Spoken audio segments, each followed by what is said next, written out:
नजर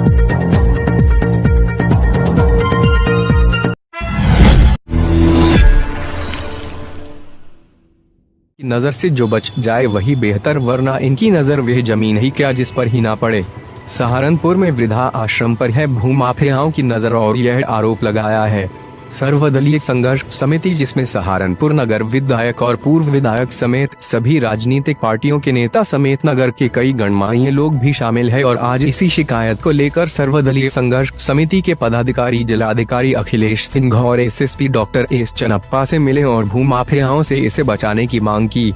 नगर विधायक संजय गर्ग का कहना है कि 1955 में लाला प्रद्युमन कुमार जैन ने प्रद्युमन नगर स्थित अपनी 50 बीघा जमीन का कुछ हिस्सा लीज पर और कुछ हिस्सा गिफ्ट के तौर पर तत्कालीन भारत सरकार के केंद्रीय मंत्री व स्वतंत्रता सेनानी स्वर्गीय अजीत प्रसाद जैन ट्रस्टी सेवानिधि ट्रस्ट को शिक्षा एवं जनवरी सेवा के उद्देश्य से जनहितार्थ कार्यों के लिए दिया था। और यह भी अनुबंध किया गया था कि यदि ट्रस्ट द्वारा इन्हें दो उद्देश्य की पूर्ति नहीं की जाएगी तो ट्रस्ट को यह जमीन छोड़नी पड़ेगी। सेवानिधि ट्रस्ट के अंतर्गत सारी जमीन 4 दीवारी से घिरी हुई है। इसमें एक मानव मंदिर ट्रस्ट और एक सार्वजनिक पार्क और स्वतंत्रता सेनानी कार्यालय स्थित है। बाकी जमीन पर कृषि कार्य होता है। मानव मंदिर में बेसहारा और असहाय लोग रहते हैं। दुर्भाग्यवश सेवानिधि ट्रस्ट के मौजूदा सचिन आनंद कुमार जैन भूमाफियाओं से मिलकर इस ट्रस्ट की जमीन को बेचकर कॉलोनी बनाने का षड्यंत्र किया और अपने इस उद्देश्य की पूर्ति के लिए मानव मंदिर जैसी संस्था को खाली कराने के लिए मुकदमा भी दायर कर दिया। इतना ही नहीं, सार्वजनिक पार्क को गेटों पर ताला लगाकर पास में लोगों के आवागमन पर प्रतिबंध लगा दिया। इसके अलावा आनंद कुमार जैन और उनके साथी पर गुंडों को लाभ कर लोगों को आतंकित करने का आरोप भी लगाया। साथ ही यह भी बताया कि कॉलोनी निर्माण के लिए ईटीवी मंगा ली, परंतु जनहित से जुड़े हुए मामले के कारण सभी लोग इकट्ठा हो गए और जिलाधिकारी और एसएसपी से इस मामले में अवैध कॉलोनी निर्माण को रोकने और आतंकित करने वाले लोगों के विरुद्ध कठोर कार्रवाई करने की मांग की। पूर्व विधायक वीरेंद्र ठाकुर ने कहा कि यह मामला बहुत गंभीर है और जनहित से जुड़ा हुआ है और अनुबंध में वर्णित उद्देश्यों की पूर्ति में सेवानिधि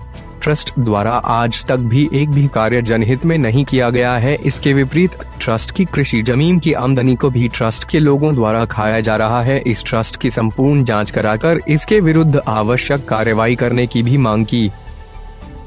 ये सर्वदलीय संघर्ष समिति की तरफ से सभी दलों को लोग यहाँ पर अपनी भावनाओं को अवगत कराने के लिए आए थे। वास्तव में बहुत पुराने समय में लाला प्रद्युमन कुमार जैन ने जनहित और लोकहित के लिए एक सेवानिधि ट्रस्ट को अपनी 50 बीघे ज़मीन दी थी, इस आशय के साथ कि उसका इस्तेमाल समाज सेवा के कार्यों में किया जा सके और विकलांग लोगों की उसमें, दिव्यांग लोगों के उसमें और गरीब लोगों के उसमें उसका इस्तेमाल किया जा सके। और उसी के उस पर वहाँ मानव मंदिर और उसके आसपास के इलाके का इस्तेमाल हो भी रहा है, परंतु अभी कुछ भूमाफिया लोगों ने उस पर कब्जा करने की नीयत बनाई है।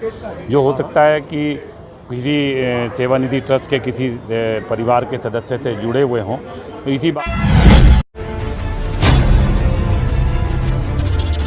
सहारनपुर गांधी पार्क स्थित नगर शिक्षा अधिकारी कार्यालय में उत्तर प्रदेश मान्यता प्राप्त विद्यालय शिक्षक संघ के पदाधिकारियों ने अभी हाल में जो शिक्षक आंदोलित थे जीत का जश्न मिष्ठान खिलाकर किया गया। उसके उपरांत महानगर संगठन का पुनर्गठन कर संगठन का विस्तार किया गया, जिसमें शिक्षक संघ की महिला विंग को जिला अध्यक्ष समरीन फातिमा, महानगर की अध्यक्ष शबाना सिद्दीकी व महानगर के अध्यक्ष गेहूर आलम, महामंत्री राकेश सैनी, कोषाध्यक्ष मसरूर अहमद, महानगर प्रभारी प्रकाश पांडेय को मनोनयन पद देकर फूल मालाओं से सम्मानित किया गया। सभी पदाधिकारियों को पद एवं गोपनीयता की शपथ दिलाई गई। इस दौरान अशोक सैनी, समरीन फातिमा, शबाना सिद्दीकी, गेहूर आलम, राकेश सैनी, फिरोज अहमद आदि मौजूद रहे। प्रदेश महामंत्री उत्तर प्रदेश मान्यता प्राप्त विद्यालय शिक्षक संघ, आज यहाँ जो नगर का विस्तार हुआ ये संगठन की बढ़ती ताकत का परिणाम है।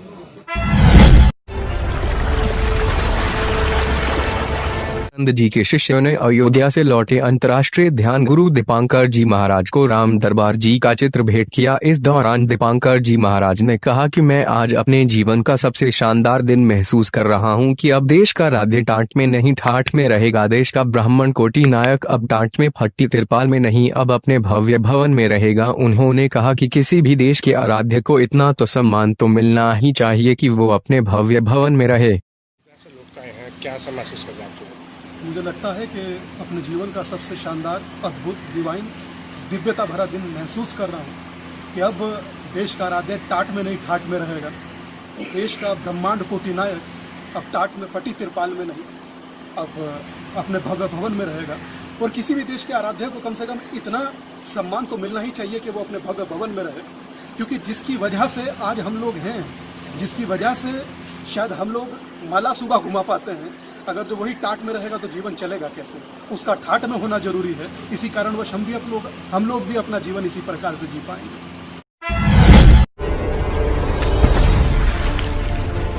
व्हाट्सएप ग्रुप में आजकल ऐसे मैसेज चल रहे हैं, पैसों को ठगने के लिए मोबाइल को हैक कर देते हैं। ऐसी ही घटना जनपद सहारनपुर कस्बा गंगोह में देखने को मिली। केबीसी हैकर ने इस्तकार नाम के व्यक्ति को अपना निशाना बनाया। इस्तकार ने बताया कि मेरे साथ रात यह वाकया हुआ है। जैसे ही ग्रुप मैंने ओपन किया, ग्रुप में केबीसी नाम का पेज आया मेरे पास। इस पेज को हो जैसे ही क्लिक करा तो हैकर ने मेरा दूसरा नंबर लिया, फिर तीसरा लिया और स्क्रीन पर लिखा हुआ आया कि आप 25,000 का इनाम जीत चुके हैं। इतने में हैकर की कॉल आई। कॉल आने पर व्यक्ति से बात करी। हैकर ने बात करके बताया कि आप 25 लाख रुपए का आपकी लॉटरी लग गई है, आप सुबह को बैंक जाकर पैसे निकलवा लेना, और बोला कि आप अपना अकाउंट नंबर सेंड करो। व्यक्ति द्वारा अकाउंट नंबर और IFSC कोड के साथ बताया। हैकर ने बोला, फिर क्या आपके पास एक OTP आया होगा, वह बताना। OTP बताया। व्यक्ति द्वारा OTP बताया गया क्योंकि पासबुक में इनके पास 0 बैलेंस था, इसकी वजह से बाल बच्चे। मगर सुबह से अब तक इनके पास लगभग 1000 फोन आ चुके हैं जो बोल रहे हैं भैया 25 लाख रुपए का इनाम, यह हमें कब तक मिलेगा बता दे। क्योंकि इस व्यक्ति के तीनों व्हाट्सएप नंबर हैकर के सभी नंबरों पर व्हाट्सएप गया। इससे सुबह से तनाव में है और पुलिस को जानकारी भी दी और बताया।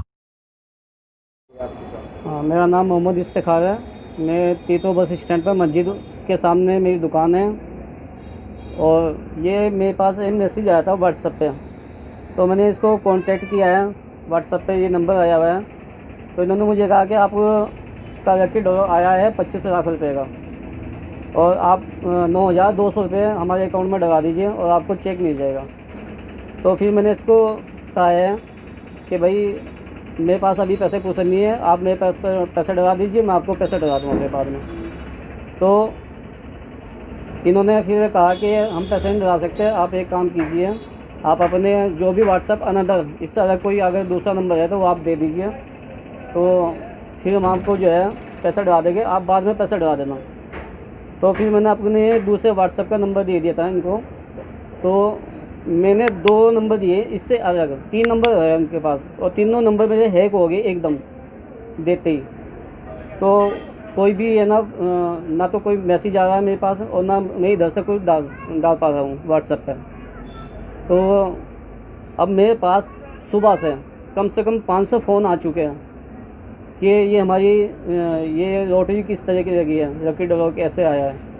तो मैं बड़ा परेशान हो रहा हूँ। अब मैं चाह रहा हूँ कि इस पर कोई कानूनी कार्रवाई हो, ताकि मेरे पास कोई कल को मुसीबत ना आए, क्योंकि मेरे 3 नंबर है कुछ हो चुके हैं। और जो भी हो, मैं चाह रहा हूँ कि आम जनता कोई भी हो, पब्लिक, वो इसमें परेशान ना हो और इन चक्कर में ना पड़े। किसी का कोई इनाम नहीं आता है, सब बेकाने वाली बातें हैं। धन्यवाद। सहारनपुर अभिभावक संघर्ष समिति का धरना 23वें दिन भी जारी रहा। नो स्कूल नो फीस की मांग को लेकर अभिभावकों ने जोरदार प्रदर्शन किया। प्रदर्शन के क्रम को जारी रखते हुए अभिभावकों ने आज रेनबो स्कूल के सामने रेनबो स्कूल संचालकों का पुतला दहन किया और जोरदार नारेबाजी की। अभिभावक संघर्ष समिति के अध्यक्ष संजय वालिया ने कहा, जब तक स्कूल संचालक 3 महीने की फीस माफ नहीं करते तब तक यह आंदोलन चलता रहेगा। इसी क्रम में कल हम सेंट मैरिज मिशन कंपाउंड में पुतला दहन करने का काम करेंगे। आज संजय वालिया ने सूचना के माध्यम से DIOS से मांग की, हमारी रिजर्व सीट जो कि 25% है, गरीबों के लिए किन किन स्कूलों ने इस पर अमल किया और जिनकी मांग की गई उनका नाम, पता व फोन नंबर देने का काम करें। दिन से अभिभावक संघर्ष समिति लगातार धरनारत है। नो स्कूल नो फीस के उसमें हम लगातार लड़ाई लड़ने का काम कर रहे हैं। आज हमने रेनबो स्कूल का पुतला फूकने का काम किया है। हमने पहले से घोषणा की थी, अब आंदोलन तेज किया जाएगा और रोज प्रत्येक स्कूल के सामने पुतला फूकने का काम किया जाएगा। कल भी हम सेंट मैरिज स्कूल के सामने पुतला फूकने का काम करेंगे। लगातार इस कड़ी को बनाए रखेंगे और जब तक स्कूल संचालक मान्य काम नहीं करते हम लोग लगातार लड़ाई लड़ते रहेंगे। और उनके खिलाफ लड़ाई लड़ते रहेंगे। के भूमि पूजन के शुभ उपलक्ष्य में आज सहारनपुर के आवास विकास स्थित हरिदर्शन मंदिर में आज सुबह ही सुंदरकांड का पाठ शुरू किया गया। महिलाएं ढोलक झांझीरों के साथ संगीत धुन में सुंदरकांड का पाठ हुआ। भगवान राम मंदिर का भूमि पूजन की खुशी व्यक्त की गई।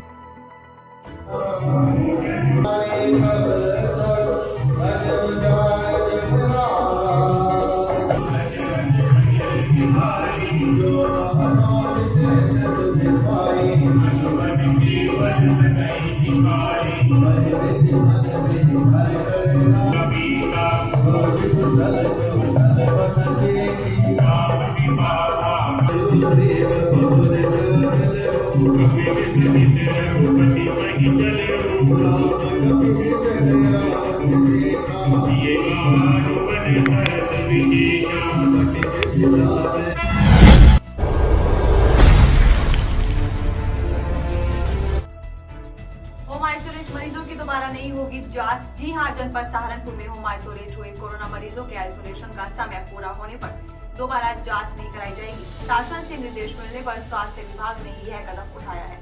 होम आइसोलेट मरीजों पर कड़ी निगरानी रखी जा रही है। मरीज जब 10 दिन होम आइसोलेट रहकर स्वस्थ हो जाएगा और 10 दिनों के बाद तथा 3 दिन पहले यदि बुखार नहीं आता है तो अगले 7 दिनों तक उसे घर पर ही रखा जाएगा। मरीज को स्वास्थ्य संबंधित स्क्रीनिंग के पश्चात ही कोरोना मुक्त घोषित किया जाएगा। ऐसे लोगों को दोबारा कोरोना जांच की आवश्यकता नहीं होगी।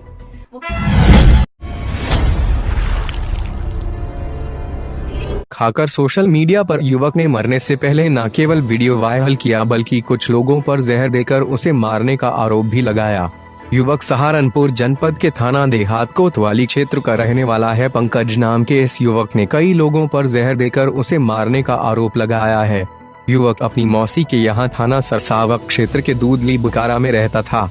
यह वीडियो मरने से पहले बनाया और 4 लोगों को आरोपी बनाया। एसपी सिटी विनीत भटनागर ने बताया कि मामला थाना सरसावा में मृतक के भाई की ओर से दी गई तहरीर पर पंजीकृत कर लिया गया है, लेकिन वीडियो में थाना देहात कोतवाली का क्षेत्र प्रतीत होने पर मामला देहात कोतवाली में ट्रांसफर कर दिया गया है। अब थाना देहात कोतवाली पुलिस इस मामले की विवेचना करेगी और जो 4 नाम मरने से पहले भर्तक ले लिए हैं उसकी भी जाँच करेगी। फिलहाल पंचनामा कर युवक का शव पोस्टमार्टम के लिए भेज दिया गया है। उसके बाद उसके परिजनों को सौंप दिया जाएगा।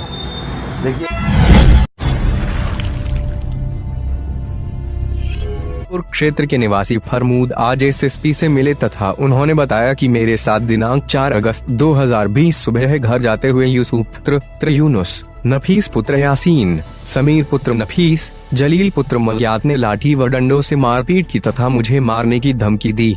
मामले को देखते हुए एसएसपी ने आश्वासन दिया कि जल्द ही कार्यवाही होगी।